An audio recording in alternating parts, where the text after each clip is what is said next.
So, welcome everyone to another review from Autogefühl. Today we present you the Skoda Rapid Spaceback. And it's the newcomer in the Skoda portfolio, and we are very anxious to see how this car can still give Skoda, which is already very successful, another push in sales.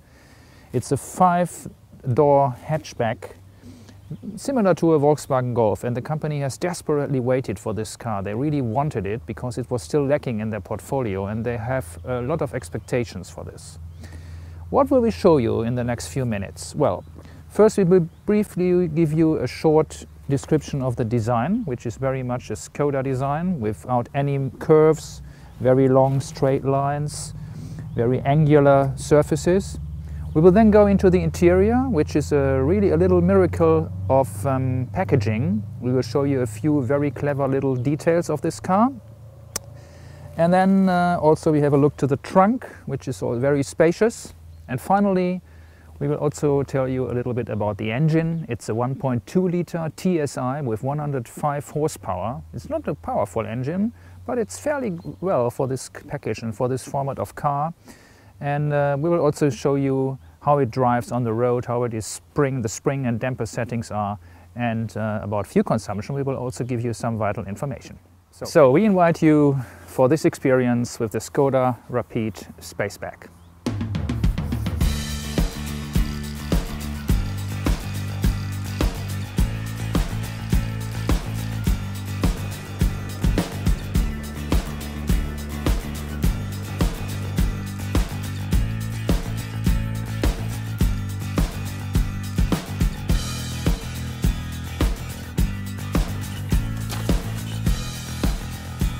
So let's have first a look to the exterior design. In the front end, it's very familiar Skoda with this grille here and with the Skoda logo in the center.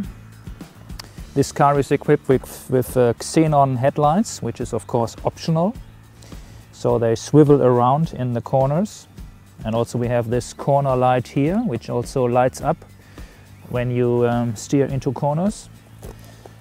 So, moving to the silhouette, I think this is the most interesting aspect of this car. It's actually the same wheelbase than the Skoda Rapid sedan, the 4-door notchback, but it's 18 centimeters shorter than the saloon. So it sits on the same wheelbase. It has 16-inch wheels and tires. And now notice these very slim, rather slim pillars. The A pillar, B pillar, C and D pillar, and that gives the car a very nice round view from the inside. We will see that later. And also here, this window line, there is no wedge shape and it's virtually not rising, it's nearly straight. And even this one, in many cars, this line rises up here in this way, and this reduces the rear three-quarter view. But the Skoda designers even went straight here, and there's just a very little kink to this point.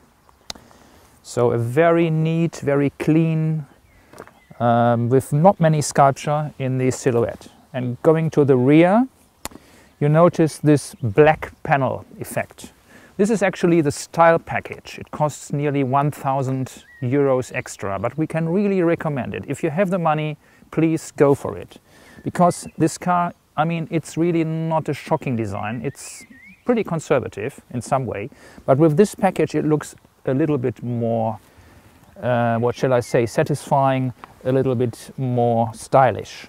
Because it's all a black panel here. This is black. We have a little black here in the bumper. And then the panorama glass roof is also in black. So it's one black glass area. Also the spoiler, the roof spoiler, is painted in black. And that gives the car a pretty nice, elegant aspect, and I would really recommend to go for it. The Skoda brand claim is simply clever, and you might think, well, this is one of these marketing slogans. But actually, a Skoda really proves that slogan. We start here, for instance. If you push this fuel filler, what do we find here? An ice scratcher for the winter time. So it's neatly storaged in here all the time. And there are many more details like this in the interior. We come to that in a minute. So if you take off your suit, your jacket, the Skoda offers, like for example a Volvo, this hook here on the B-pillar. It's a very practical little thing.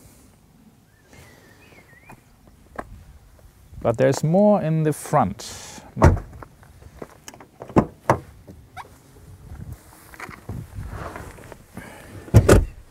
To start with, storage. 1.5 liter bottle of mineral water, no problem for this door casing here. If you have a parking ticket and you don't know where to leave it in the car, just clip it underneath here. Very practical, I think. Then in the center stack, your MP3 player. We have a port just here. And then here, this one is also a new innovation for all cars of the Volkswagen Group. You also find that in Volkswagens and Audis. I mean, this is a problem we all have, where to leave our smartphones in the car while driving. And just slot it in here. No problem anymore. Fixed.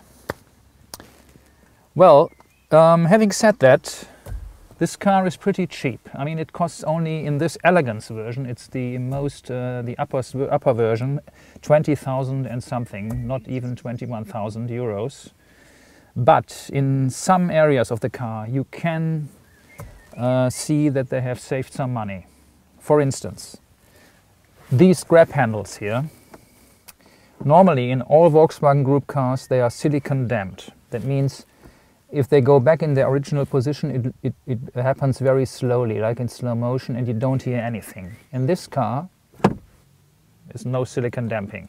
I mean, it's not a problem of function. They function pretty well, but it's just a little lack of comfort. And then the surfaces. I mean, no doubt, they look very well executed, very well manufactured. Here, this brushed silver inlay, very nice. Also these silver framing around the air vents, around the knobs and buttons, also around this air vent. But unfortunately, they are very prone to scratching. Very hard surface, and we have already here a little scratch. And that might happen when you use the car more often. So they have saved some money in this area, very definitely. And also the screen of the navigation system is very small for today's standards. I think it's 5 or only 6 inches.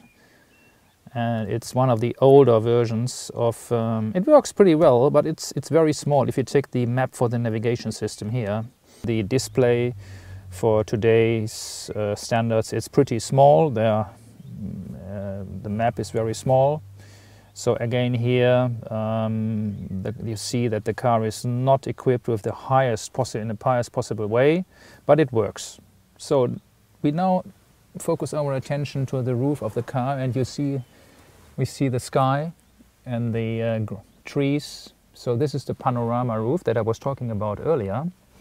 It's part of the style package that costs around 990 euros or 890 pounds. And we have 2 blinds if there is too much sunshine, and actually the car heats up quite rapidly in summer and at daylight.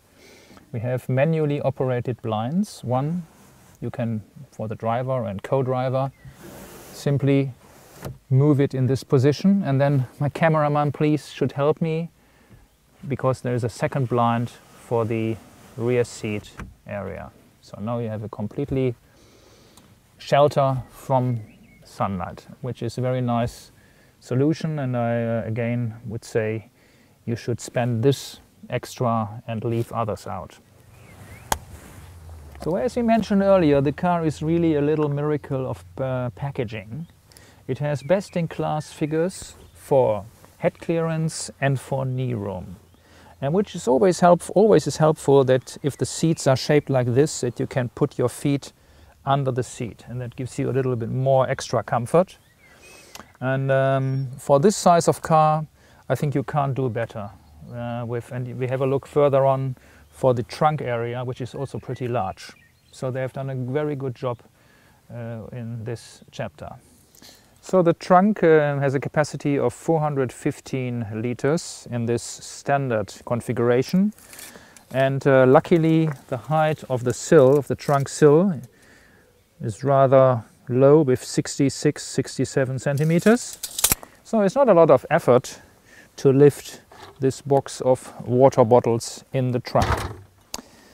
There's another little clever solution here, which is actually the floor of the trunk.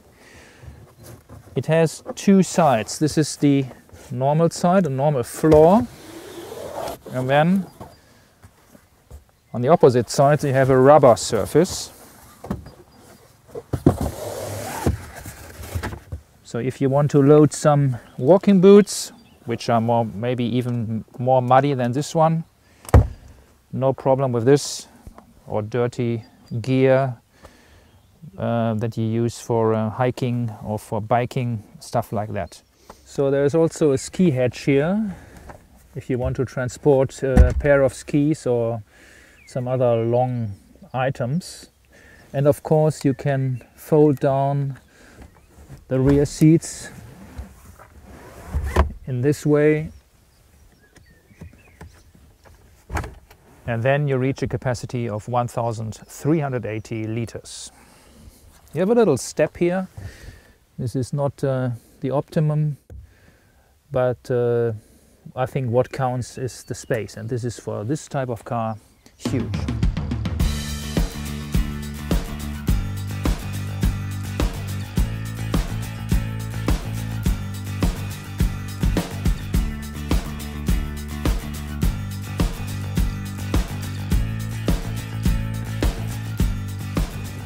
So entering a pretty bumpy German country road here, and you will soon feel that the suspension setup is pretty stiff despite the 16-inch wheels.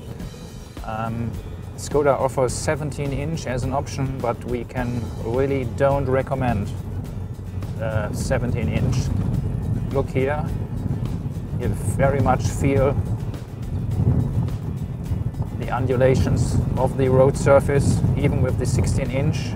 The 17s might look prettier, but definitely then the setup will be even harsher. The electromechanical power steering gives you enough feedback for the road, and there is even a little bit of a sporty spirit in that car, but just a bit. I mean, it's not designed for driving in a very sporty way, but it's definitely better than the former steering of Skoda, which was hydraulic, and this is electromechanical.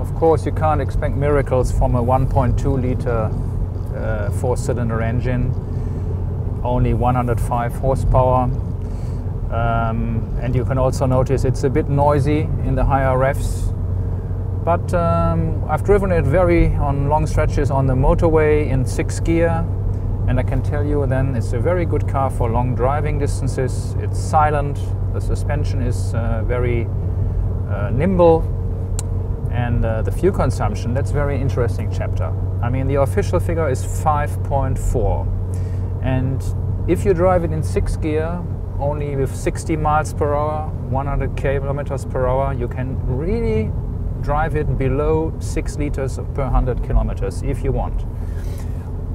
On an average level, you normally end up with 7.0 up to 7.5 liters per 100 kilometers. And only if you really push it hard to the maximum, which means around 190 k's on a very empty German motorway, then it can even climb up above 8 liters or even 8.5 liters. And if you want more torque and more power, there is also a 1.4 liter TSI engine on offer, which pumps out 122 horsepower and this is also connected with the 7-speed double clutch gearbox, the automatic gearbox.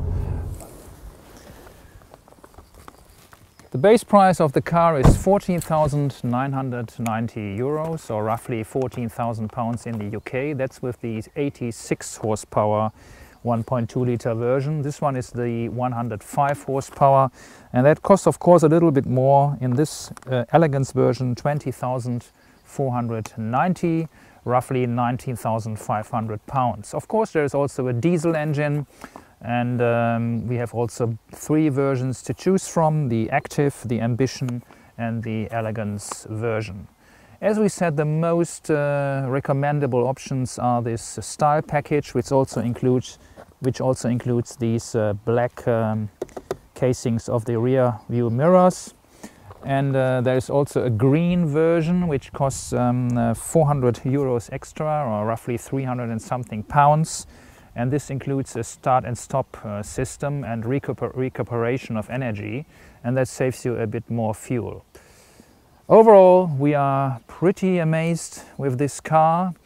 It might not be one of the most stylish, one of the most desirable cars on the market, but for Skoda it's a very, very big impact for sure, because it's a car with the size of a Volkswagen Golf.